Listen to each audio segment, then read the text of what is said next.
Hello students, लोक प्रशासनिक कक्षा में आपका स्वागत है। आज हम ग्राम पंचायत की संरचना व उसके कार्यों के बारे में पढ़ेंगे। और इससे पूर्व हम लोग 73वां व 74वां संविधान संशोधन पढ़ चुके हैं। और 73वां संविधान संशोधन जो है वो राजस्थान में 23 अप्रैल 1994 से क्या है लागू है। और उसी संविधान संशोधन को दृष्टिगत रखते हुए इससे पूर्व में जो भी राजस्थान पंचायत अधिनियम 1953 और उसके पश्चात राजस्थान पंचायत समिति व जिला परिषद अधिनियम 1959 और जो भी एक्ट थे वो क्या है सब निरस्त हो गए। और उसकी जगह में क्या है राजस्थान पंचायती राज अधिनियम 1994 और उसके अधिनियम के द्वारा फिर नियम बने। अधिनियम के आधार पर राजस्थान पंचायती राज नियम 1996 और उसके बाद में जो भी संशोधन होते रहे हैं और उसके अनुसार जो व्यवस्था है वो लागू है। राजस्थान में पंचायतों के गठन के नवीन मूल आधार राजस्थान पंचायती राज अधिनियम 1994 में कहा गया है कि राज्य सरकार राजपत्र में अधिसूचना द्वारा और उस समय लागू किसी भी कानून के अधीन गठित किसी नगरपालिका या छावनी बोर्ड को शामिल नहीं किया जाएगा। नहीं किए गए किसी गांव या गांवों के किसी समूह को समाविष्ट करने वाले किसी भी अन्य क्षेत्र को पंचायत सर्कल घोषित कर सकेगी। और इस रूप में घोषित किया गया जो प्रत्येक स्थानीय क्षेत्र है उसके लिए क्या होगा, एक पंचायत होगी। इसके साथ ही गजट में यह अधिसूचना के माध्यम से बताया गया कि जो नाम होगा पंचायत का उसका क्या है गजट में नोटिफिकेशन निकलेगा और वो एक कॉरपोरेट बॉडी होगी, निगमित निकाय होगी। उसके क्या है कुछ शाश्वत उत्तराधिकार होंगे, उसकी एक मोहर भी होगी। तो कॉरपोरेट बॉडी का मतलब यही होता है कि उसमें कुछ क्या है उत्तराधिकार होते हैं शाश्वत और उसकी एक मोहर होती है। और उसको क्या है सभी प्रकार की संपत्तियों को अर्जित करने, धारित करने, उसको कॉन्ट्रैक्ट पर देने, मुकदमा चलाने, ये सारी चीज़ों की शक्तियाँ आती है। कॉरपोरेट निकाय का मतलब यही होता है। पंचायत कानून की दृष्टि में एक व्यक्ति होगी और उस रूप में उसके पास क्या है वो सारी शक्तियाँ और अधिकार और विधिक प्रावधानों के अनुसार कार्य करने की शक्ति होगी। और इस संदर्भ में यह भी बताया गया है कि राज्य सरकार स्व प्रेरणा से या पंचायतों के निवासियों के निवेदन पर एक जो प्रॉपर तरीका है उससे क्या है प्रकाशित 1 मास के नोटिस के पश्चात क्या है राजपत्र में क्या अधिसूचना द्वारा किसी भी पंचायत का नाम या कार्यालय का स्थान अर्थात पंचायत का जो मुख्यालय जो है उसको भी क्या है चेंज कर सकेगी। तो ये क्या है कुछ इसमें ऐसे प्रावधान थे। अब हम क्या है पंचायत जो है ग्राम पंचायत उसकी संरचना के बारे में देखते हैं। राजस्थान पंचायती राज अधिनियम 1994 के जो प्रावधान हैं उसमें कहा गया है कि किसी पंचायत में ग्राम पंचायत में एक सरपंच होगा और जो ग्राम पंचायत है उसमें वार्ड होते हैं, वार्डों में बंटी होती है। और उन वार्डों में क्या है प्रत्यक्ष निर्वाचित वार्ड पंच होते हैं। तो ये सरपंच, वार्ड पंच और उप सरपंच, ये वार्ड पंच ही क्या है फिर आगे उप सरपंच का चुनाव करते हैं। तो इसका अप्रत्यक्ष होता है निर्वाचन। सरपंच का क्या होता है प्रत्यक्ष निर्वाचन होता है। प्रत्यक्ष का मतलब जिसको जनता चुनती है वो प्रत्यक्ष है और जिसको जनप्रतिनिधि चुनते हैं वो अप्रत्यक्ष है। तो सरपंच को जनता चुनती है, वार्ड पंच को भी क्या है जनता चुनती है। तो इनका तो क्या है प्रत्यक्ष निर्वाचन होता है। और उप सरपंच जो है इसको क्या है वार्ड पंच चुनते हैं। इसलिए क्या है उप सरपंच का जो निर्वाचन है या चुनाव है वो क्या है अप्रत्यक्ष है। और जो वार्ड पंच है निर्वाचित सदस्य हैं ये भी क्या है रिजर्वेशन है इसमें नियमानुसार। और प्रत्येक ग्राम पंचायत में एक सचिव होता है जिसको क्या है सेक्रेटरी, पहले ग्राम सेवक भी कहते थे, आजकल उसका नाम अब थोड़ा चेंज कर दिया है ग्राम विकास अधिकारी। तो इस प्रकार से क्या है ये ग्राम पंचायत की एक क्या है संरचना होती है। इसमें एक्ट जो है उसमें यह भी बताया गया है कि वार्डों की संख्या जो है पंचायत के अंदर और वो संख्या जो है वो क्या है जनसंख्या के आधार पर क्या है की जाती है, और इस प्रकार से एक सिस्टम बिठाया जाता है कि लगभग क्या है उसमें समान एकरूपता रहे जनसंख्या के आधार पर। और इसमें एक्ट में यह भी प्रावधान किया गया है कि 3000 तक की जनसंख्या वाले किसी पंचायत सर्कल में क्या है 9 वार्ड होंगे, यानी 3000 से कम है तो 9 वार्ड होंगे, और 3000 से ज़्यादा है तो फिर क्या है प्रत्येक 1000 पर या उसके भाग के लिए क्या है 2 की वृद्धि की जाएगी। यानी मान लीजिए किसी ग्राम पंचायत में 3778 मान लो जनसंख्या है, तो वहाँ पे क्या है प्रत्येक 1000 पर क्या है 2 की वृद्धि, यानी वहाँ 11 हो जाएंगे। और मान लो 4153 है तो फिर उसके बाद में 2 की और वृद्धि हो जाएगी, तो वहाँ क्या हो जाएंगे 13 हो जाएगी।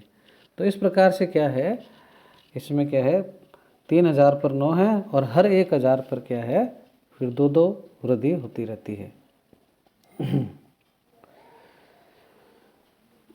अब इसके बाद में हम थोड़ा और देखते हैं कि सरपंच पद जो है उसके लिए कुछ योग्यताएं हैं। सरपंच पद का चुनाव लड़ने के लिए कोई अधिकतम सीमा निर्धारित नहीं है, लेकिन उसको क्या है कम से कम 21 साल का होना जरूरी है। उसको भारत का नागरिक होना चाहिए, और जिस पंचायत से चुनाव लड़ रहा है वहाँ की वोटर लिस्ट में क्या है उसका नाम होना चाहिए। तो ये क्या है इसमें सरपंच पद के लिए कुछ क्या है सामान्य योग्यताएं हैं।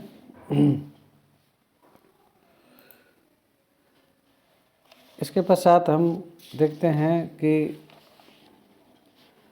कुछ इसमें जो ग्राम पंचायत का जो हम अध्ययन कर रहे हैं उसमें कुछ महत्वपूर्ण बिंदु हैं जिनको देखते हैं। एक तो क्या है इसमें दोहरी सदस्यता जो है उस पर क्या है रोक लगाई गई है। कोई भी व्यक्ति इस अधिनियम के द्वारा अभिव्यक्त प्राधिकृत के सिवाय 2 या 2 से अधिक पंचायती राज सदस्यों का क्या है सदस्य नहीं होगा, किंतु कोई व्यक्ति एक पंचायती राज संस्था का सदस्य होते हुए दूसरी पंचायती राज की सदस्यता के लिए अभ्यर्थी के रूप में खड़ा हो सकेगा, किंतु यदि वह उस स्थान के लिए चुन लिया जाता है तो चुने जाने की तारीख से उसका पहले वाली संस्था से क्या है जो धारित पद है वो क्या है रिक्त माना जाएगा, और बाद वाली जो निर्वाचित पद की सदस्यता है वो 4 मास की कालावधि के भीतर क्या है समाप्त नहीं होती है। यदि कोई व्यक्ति एक साथ 2 या 2 से अधिक पंचायती राज संस्थाओं का सदस्य चुन लिया जाता है तो चुने जाने की तारीख के 14 दिन के अंदर अंदर क्या है उन संस्थाओं में से जिसमें वह सेवा करना चाहता है एक की सूचना सक्षम अधिकारी को देगा, और उससे भिन्न संस्था में धारित उसका पद क्या है रिक्त हो जाएगा। इसी प्रकार कोई भी व्यक्ति एक साथ किसी पंचायती राज संस्था, नगर निकाय या संसद का सदस्य नहीं रह सकता। ऐसी स्थिति में भी क्या है उसे 14 दिन की अवधि में एक स्थान से पद धारित करने की सूचना प्राधिकृत अधिकारी को क्या है देनी होती है। तो दोहरी जो सदस्य है उस पर क्या है सदस्यता है उस पर रोक लगाई हुई है। अब हम देखते हैं सरपंच उसका निर्वाचन किस प्रकार होता है। प्रत्येक पंचायत में क्या है एक सरपंच होगा, और जो पंच के रूप में निर्वाचित होने के लिए क्या है योग्य व्यक्ति होना चाहिए, और संपूर्ण पंचायत सर्कल के निर्वाचक जो हैं अर्थात वोटर जो हैं उनके द्वारा निर्धारित रीति से क्या है वो क्या है निर्वाचित किया जाएगा। अर्थात सरपंच का चुनाव क्या है मतदाताओं के द्वारा होता है, और गुप्त मतदान प्रणाली द्वारा होता है उसका चुनाव। और यदि किसी पंचायत सर्कल के निर्वाचक अर्थात वोटर जो हैं मतदाता जो हैं वो सरपंच का निर्वाचन करने में असफल रहते हैं, या यदि पंच व उप सरपंच का निर्वाचन करने में असफल रहते हैं तो राज्य सरकार ऐसी जो रिक्ति है यानी पोस्ट मतलब सरपंच की या उप सरपंच की जो सीट खाली है उसको क्या है वो 6 माह की अवधि के भीतर क्या है चुनाव करवाने का क्या है प्रावधान करेगी। और किसी व्यक्ति को क्या है इस दौरान क्या है वो उस पद के लिए क्या है सरकार नियुक्त कर सकती है, और जो वो नियुक्त व्यक्ति है उसको क्या है वो सारी शक्तियां मिलेगी जो उस पद में वो धारित करता है उसकी। जैसे सरपंच है तो उसको सारी शक्तियां सरपंच के रूप में मिलेगी, उप सरपंच है तो उप सरपंच के रूप में मिलेगी। इसके पश्चात उप सरपंच और उसका निर्वाचन जो है हम देखते हैं। अधिनियम में यह व्यवस्था की गई है कि प्रत्येक पंचायत में पहले की भांति ही एक उप सरपंच होगा। इस अधिनियम के अधीन पहली बार किसी पंचायत की स्थापना पर पंचायत की एक बैठक जो है सक्षम अधिकारी द्वारा बुलाई जाएगी, जो स्वयं बैठक की अध्यक्षता करेगा, किंतु उसे मत देने का क्या है अधिकार नहीं होगा। और ऐसी बैठक में क्या है निर्वाचित पंचों या सरपंच द्वारा उप सरपंच क्या है निर्वाचित किया जाएगा। तो इस प्रकार से क्या है उप सरपंच का निर्वाचन होता है। और इसमें क्या है जो स्थान हैं उनके लिए रिजर्वेशन भी है। प्रत्येक ग्राम पंचायत में क्या है जो वार्ड पंच हैं उनका चुनाव जनता द्वारा किया जाता है और उसके लिए क्या है सीटें भी रिजर्व होती है।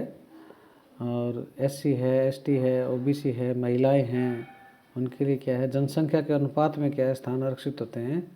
और राजस्थान के पंचायती राज अधिनियम सन 2000 में किए गए संशोधन के अनुसार पिछड़े वर्गों के लिए क्या है पंचायती राज स्थानों में 21% स्थान आरक्षित किए गए हैं। अधिनियम में यह भी कहा गया है कि यदि किन्हीं क्षेत्रों में SC ST की जनसंख्या 70% से ज़्यादा है तो ऐसे क्षेत्रों में भी क्या है पिछड़े वर्गों के लिए कम से कम एक स्थान क्या है रिजर्व किया जाएगा।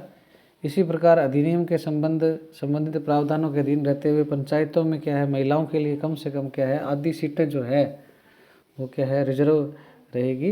अधिनियम यह प्रावधान भी करता है कि जो भी बताई गई विधि है रीति है उससे क्या है उपयुक्त सभी आरक्षण जो हैं वो क्या रोटेशनली क्या है आवंटित किए जाएंगे। और आरक्षण के लिए किए गए इन प्रावधानों में यह भी बताया गया है कि SC ST और OBC के लिए जितना आरक्षण इन वर्गों को हो उसका आधा इन वर्गों में से उन वर्गों की महिलाओं के लिए भी क्या है वो होगा। महिलाओं के लिए इन वर्गों में आरक्षित सीटों सहित कुल जो आरक्षण है वो क्या है 50% है इसमें। तो इस प्रकार से क्या है रिजर्वेशन भी तय किया गया है। सरपंच का जो पद है उसके लिए भी आरक्षण है। सरपंच के पद पर उसी प्रकार आरक्षण की व्यवस्था क्या है जिस प्रकार क्या है वार्डों के अंदर आरक्षण की व्यवस्था है। अर्थात सरपंच के पद पर भी क्या है रोटेशन से क्या है एक वर्ग के बाद क्या है दूसरा वर्ग जो है उसके आरक्षण की व्यवस्था है। इसी आरक्षण व्यवस्था में क्या है महिलाओं को भी क्या है समस्त वर्गों में सरपंच पद पर क्या है आरक्षण दिया गया है। इसके पश्चात हम देखते हैं कि जो ये पंचायतें हैं उनका कार्यकाल किस प्रकार से तय किया गया है। हम जैसा कि अधिनियम में 73वें संविधान संशोधन अधिनियम पढ़ चुके हैं उसी प्रकार राजस्थान पंचायती राज अधिनियम 94 जो है उसमें क्या पंचायतों का कार्यकाल जो है अन्य जो संस्थाएं हैं उसी के समान यहाँ पर भी क्या है 5 वर्ष रखा गया है। 5 वर्ष का कार्यकाल पूरा होने पर या विघटन हो जाए मान लो बीच में तो 6 माह की अवधि में क्या है दोबारा चुनाव करवाना होता है। यदि विघटन के पश्चात मान लो अवधि जो 6 माह से कम रह जाती है तो फिर क्या है चुनाव शेष अवधि के लिए करवाने की आवश्यकता नहीं रहती। और अधिनियम की विभिन्न धाराओं में क्या है चुनाव जो है उसमें क्या है अपराधों निर्वाचन परिणामों के सम्यक प्रकाशन पंचायती राज संस्थाओं में चुने गए सदस्यों व अध्यक्ष के शपथ और प्रतिज्ञान तथा कार्यभार संभालने से संबंधित भी क्या है अधिनियम में प्रावधान किए गए हैं। तो ये इस प्रकार से क्या है कुछ बिंदु हैं। इसके पश्चात हम कुछ और महत्वपूर्ण बातों के बारे में भी देखेंगे।